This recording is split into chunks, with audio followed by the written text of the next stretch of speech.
Today we're going to take a look at cones, surface area and volume. As a reminder, we have done prisms, which have two bases. The bases are all polygons. We have done cylinders.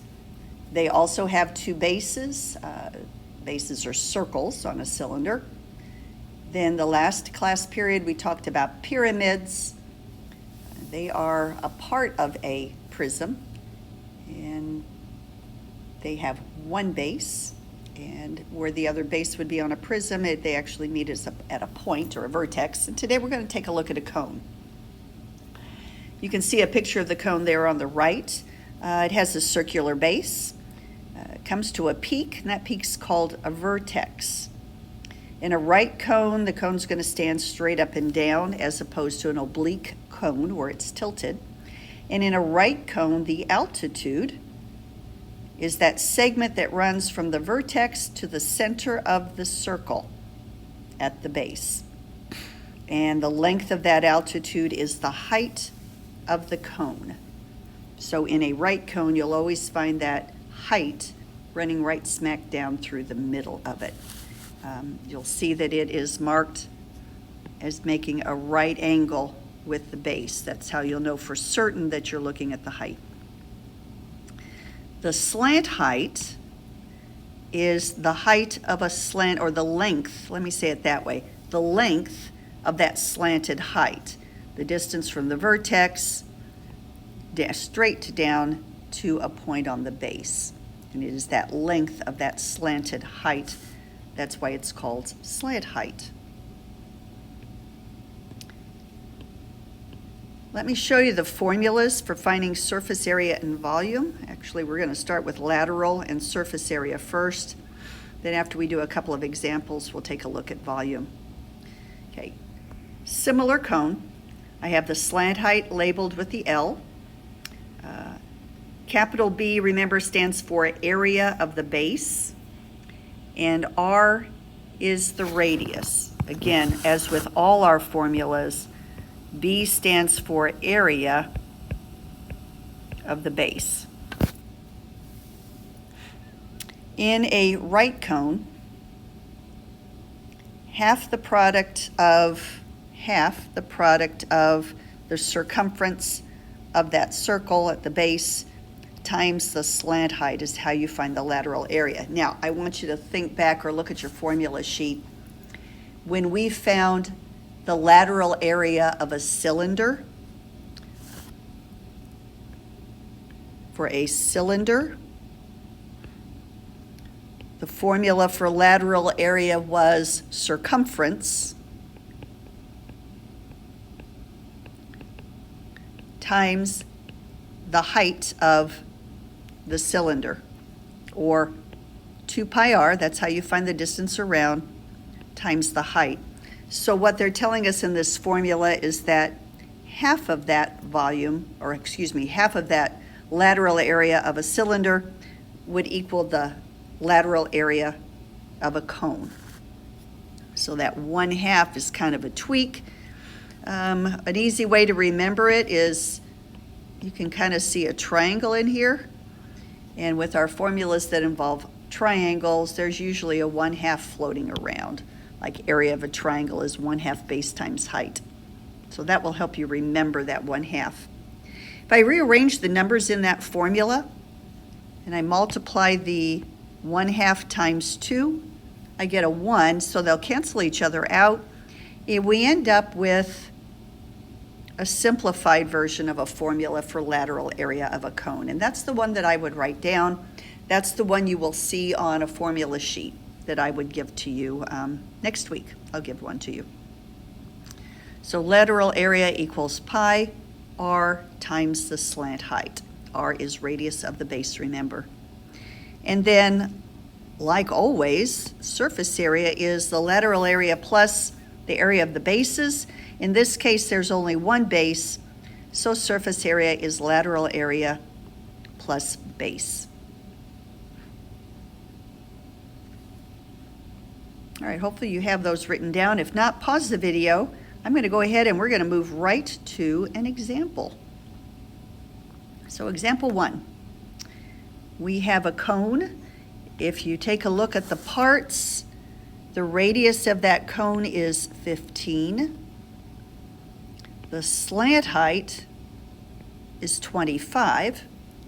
And we're asked to find the surface area. So let's start out with finding the lateral area first. That's the distance of the area that goes around the outside of it. Lateral area is pi RL. That's pi times 15 times 25. And I would suggest you leave everything in terms of pi. It will make it so much easier. And what that means is you type in the numbers into your calculator, but you don't type in the pi. Just leave that pi beside it. You'll remember that it does stand for a number, but we're going to leave it as just 375 times pi. It's easier to work with calculations. As far as calculations are concerned, you kind of pretend that it's a variable. And then total surface area is the lateral area plus the area of a base.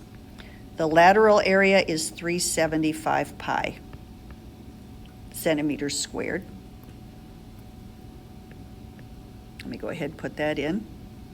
We're going to add to that the area of a base. The base, in this case, is a circle. If you check your formula sheet, the way we find area of a circle is pi times radius squared. So this is pi times 15 squared. 15 squared means 15 times 15, so that's 225. So we're going to add 375 pi plus 225. Sorry about that. I just need to check something out. Made sure I wrote it down correctly.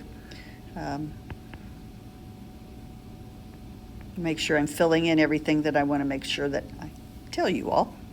So we get 600 pi centimeters squared, and that would be our surface area. If you really want decimals, you can take 600 times pi in your calculator, but 600 pi is an exact answer, and it's much easier to deal with the numbers if you leave the pi's in there.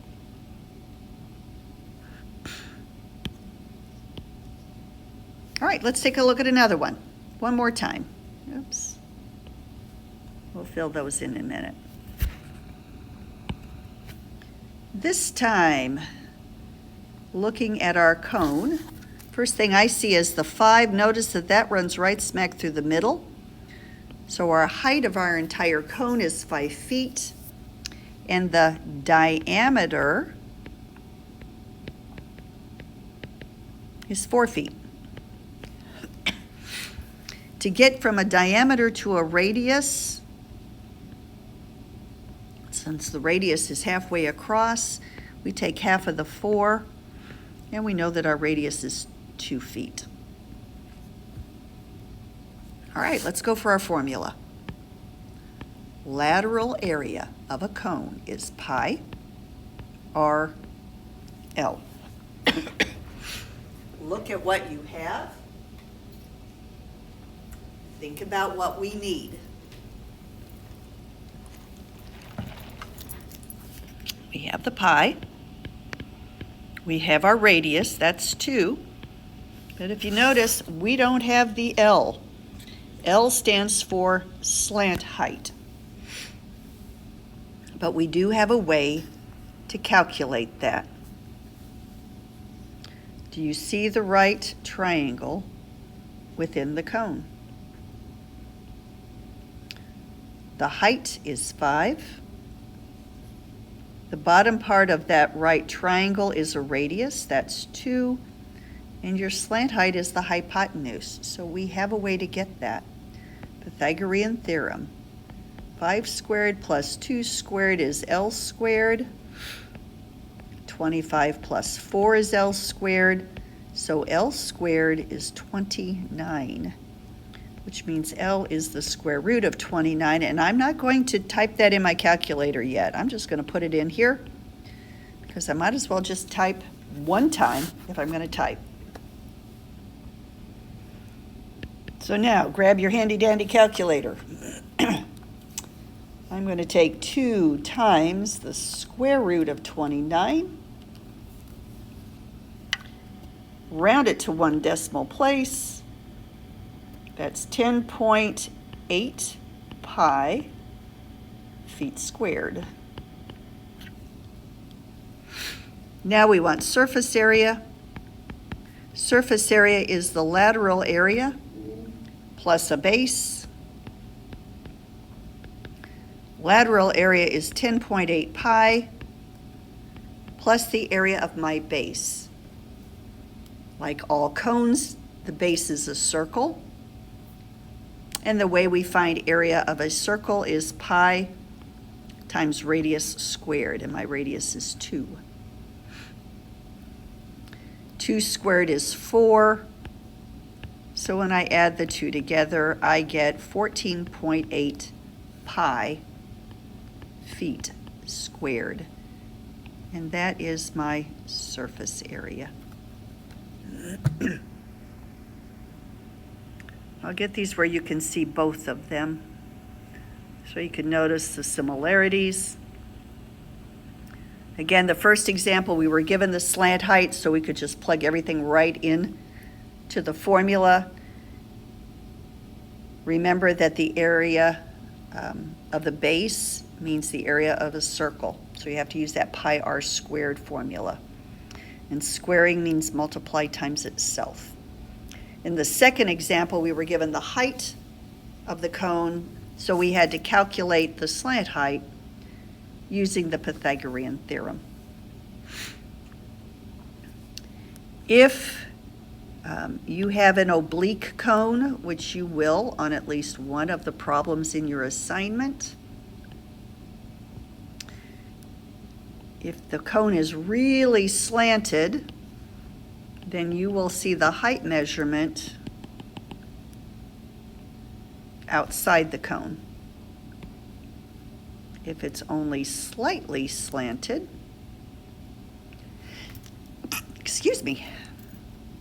then you might see that height measurement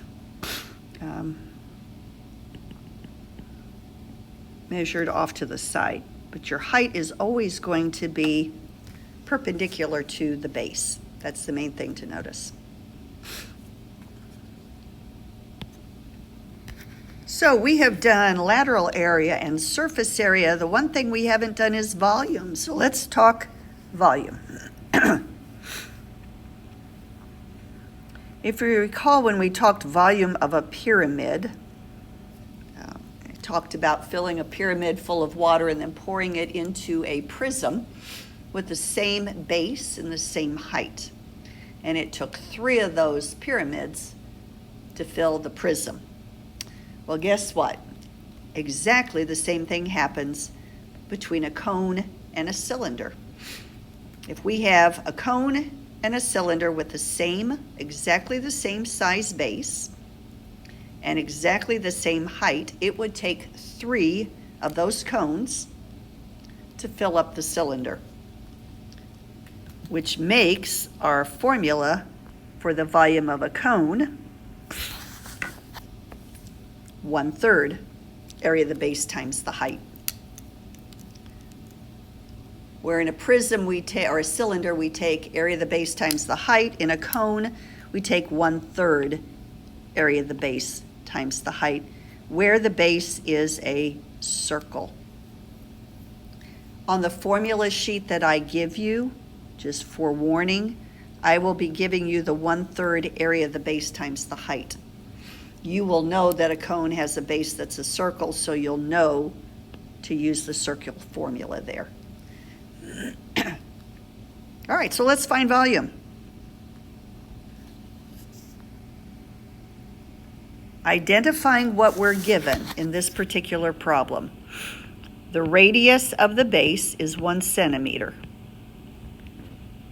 The height of the cone is 3 centimeters.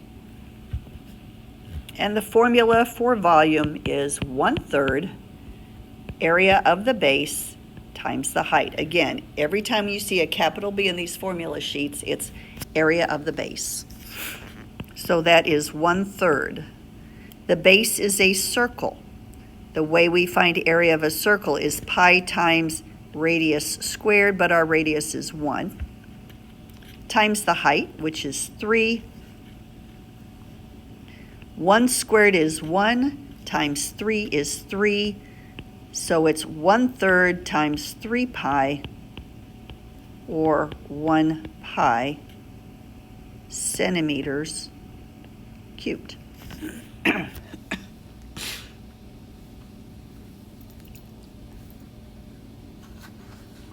Let's do another one. You want to make sure that we're comfortable with this. Here's another one. This is an oblique cone. Notice that the height this time goes from the top perpendicular to the base of the cone.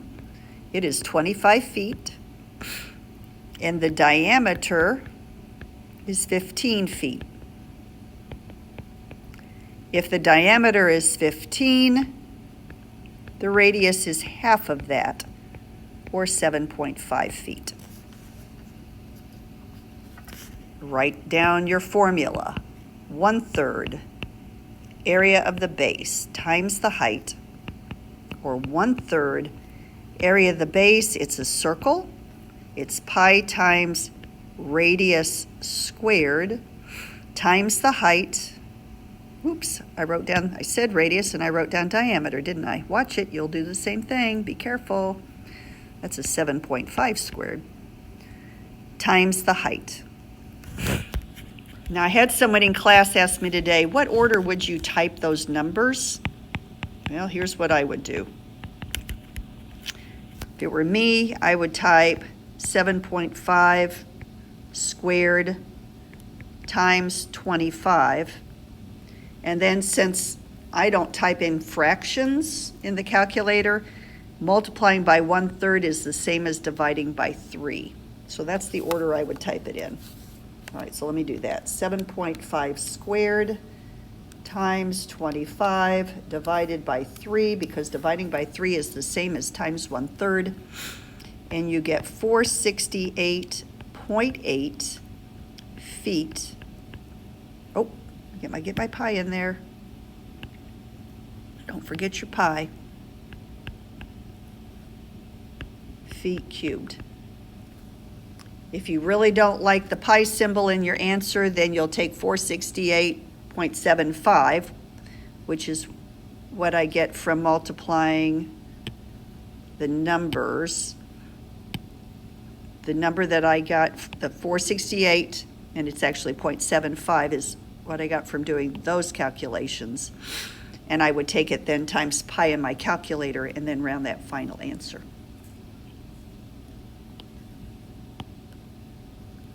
I think you're set. In the worksheet, you will see some things called composite figures. For those of you who weren't here, let me sketch out really fast what number 9 is going to look like. You have a cone sitting on top of a cylinder. Oops. Okay, and they ask you for the volume. Well, as I said, we have a cylinder, which you know how to find the volume of. And we have a cone, which you now know how to find the volume of. And if you look at it, they've put those two figures together, which means to find the volume of what's called a composite figure. Composite means to put together. You just add the two volumes. Pretty sure you could figure that one out on your own, but just in case, I wanted to give you a hint. The assignment is posted, and I'm going to be posting this video shortly.